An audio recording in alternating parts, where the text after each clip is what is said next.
Friends, I am Shivani Saini. Welcome to all on my YouTube channel.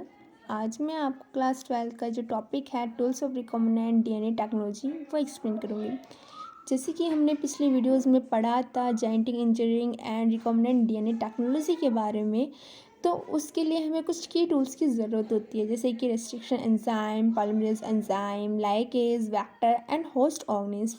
तो इसी चीज़ को हम डिटेल में पढ़ेंगे।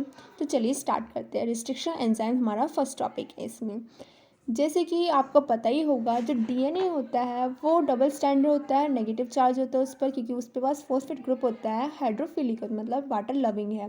डीएनए की जो लेंथ होती है वो 2 मीटर लॉन्ग होती है, जिसको पढ़ना इम्पॉसिबल है। तो कुछ रिस्ट्रिक्शन एंजाइम जो कि मॉलिक्यूलर सीजर होते हैं, उनका यूज़ करके हम स्पेसिफिक सीक्वेंस को कट करके उसको रीड करते हैं। तो वही है रिस्ट्रिक्शन एंजाइम्स। रिस्ट्रिक्शन एंजाइम्स जो है हमारे वो 2 टाइप्स के हैं, एक्सोन्यूक्लियस एंड एंडोन्यूक्लियस।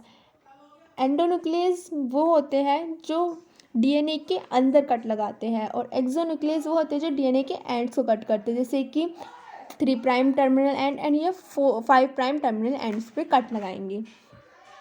जो हमारा 1963 में हमने देखा कि इकोलाई बैक्टीरिया के अंदर जो बैक्टीरियोफेज है उसकी ग्रोथ रुक रही है, रिस्ट्रिक्ट हो रही है, वो भी किसी 2 एंजाइम्स की वजह से।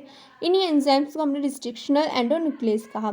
जो हमारा फर्स्ट रिस्ट्रिक्शन एंडोन्यूक्लियस था वो था हिन सेकिन।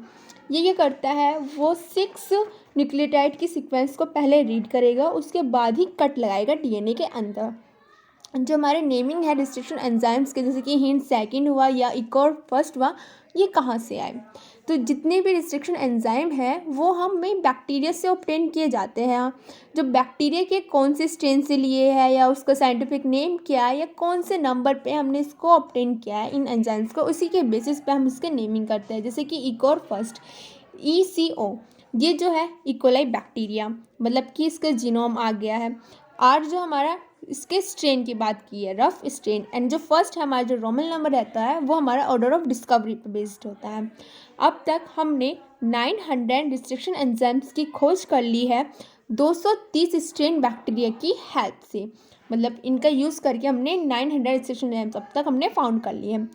रिकॉग्निशन साइट, ये ऐसी साइट्स होती है, स्पेसिफिक साइट्स होती है जहाँ पर रिस्ट्रिक्शन एंजाइम कट लगेगा। ऐसे तो नहीं कहीं पे भी कट लगा देगा रिस्ट्रिक्शन एंजाइम, नहीं, कुछ स्पेसिफिक सीक्वेंस को ही कट करता है डीएनए की, उन्हीं सीक्वेंस को बोला जाता है रिकॉग्निशन सीक्वेंस।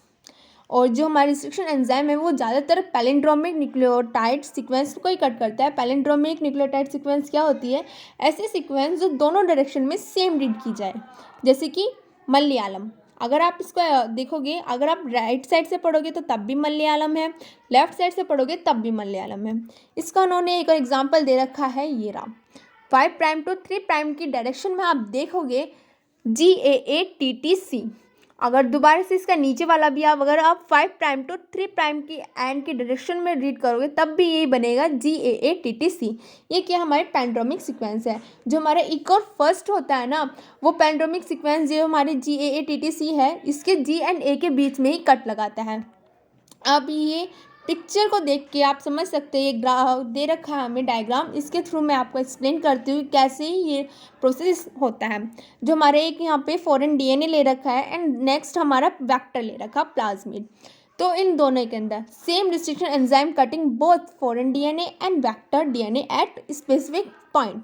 मतलब कि सेम सीक्वेंस डीएनए की सेम सीक्वेंस जो फॉरेन डीएनए में है और वेक्टर डीएनए है, दोनों के अंदर सेम सीक्वेंस को कट करेगा एक सेम रिस्ट्रिक्शन एंजाइम। मतलब अगर हम इकोर फर्स्ट से फॉरेन डीएनए को कट कर रहे हैं तो हमारा जो प्लाज्मिड है उसको भी हमें इकोर फर्स्ट से ही कट करना पड़ेगा। जब ये कट हो जाएंगे तो जो इसके एंड्स होंगे वो ना स्टिकी एंड हो जाएंगे, चिपचिपे एंड। अब इन एंड्स को हम ऐड कर देंगे डीएनए लाइगेज की हेल्प से।